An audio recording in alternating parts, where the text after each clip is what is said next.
সকাল প্রায় 8টা থেকে প্রাণান্তর চেষ্টা চলতেছে মহিষটাকে শোয়ানোর জন্য, কিন্তু কোনোভাবে সম্ভব হইতেছে না। মহিষ প্রচণ্ড উত্তেজিত অবস্থায় আছে, তার উপর আবার তার সাইজ ঢাউস সাইজের, সো তাকে কোনোভাবেই ঠান্ডা করা যাইতেছে না। এবং সকাল থেকে এখন পর্যন্ত প্রায় কয়েকশো লিটার পানি তার মাথায় ঢালা হয়ে গেছে, কিন্তু তার মাথা ঠান্ডা হয় না। পাওয়ার হাউসের প্রায় 5 লক্ষ লিটারের এই যেই ট্যাঙ্কিটা আছে, ওই ট্যাঙ্কির প্রায় অর্ধেক মেবি খালি হয়ে গেছে, কিন্তু মহিষের মাথা ঠান্ডা হয় না, মহিষকে শোয়ানোও যাচ্ছে না।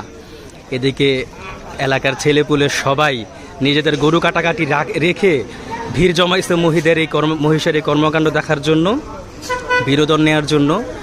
আর কোনো উপায় না পেয়ে এখন প্রায় 12:30 বাজে উন্নত মানের প্রশিক্ষণপ্রাপ্ত কয়েকজন কসাইকে ডেকে আনা হয়েছে, যারা হিউজ ডিমান্ড নিয়ে আসছে এবং তাদেরকে সেই ডিমান্ডও ফুলফিল করার প্রতিশ্রুতি দেওয়া হয়েছে, তাও যেন মহিষটাকে শোয়ানো যায় এবং তাকে জবাই করা যায়। কিন্তু বিগত প্রায় আধা ঘন্টা 40 মিনিট যাবৎ এইভাবেই চলতেছে। কসাইদের পরীক্ষা নেওয়া হচ্ছে, কসাইরা তাদের জীবনের কসাইগিরি কতটুকু পালন করতে পারবে দেখা যাক।